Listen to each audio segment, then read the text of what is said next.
নোয়াখালীর সোনাইমুড়ি উপজেলার ওয়াসেকপুর গ্রামে নতুন গ্যাস কূপের আনুষ্ঠানিক খনন কাজের উদ্বোধন করেছে বাপেক্স। বেলা 11:30টার দিকে কূপটি খনন কাজ শুরু করা হয়। বাপেক্স কর্মকর্তারা বলছেন, বেগমগঞ্জ 4 উন্নয়ন কূপ খনন প্রকল্পের আওতায় এই খনন করা হচ্ছে।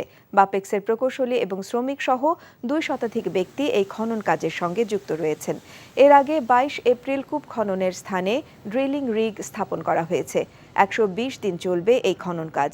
খনন শেষে প্রতিটি জোন থেকে প্রতিদিন গড়ে 10 মিলিয়ন ঘনফুট গ্যাস উত্তোলনের আশা করা হচ্ছে। উত্তোলন করা গ্যাস জাতীয় গ্রিডে সরবরাহ করা হবে।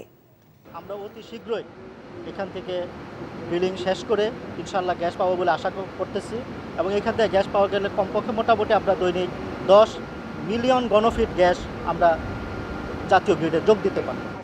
বিকাশে কম খরচে ক্যাশ আউটের লিমিট বেড়ে 50,000, প্রিয় এজেন্টও 2টা।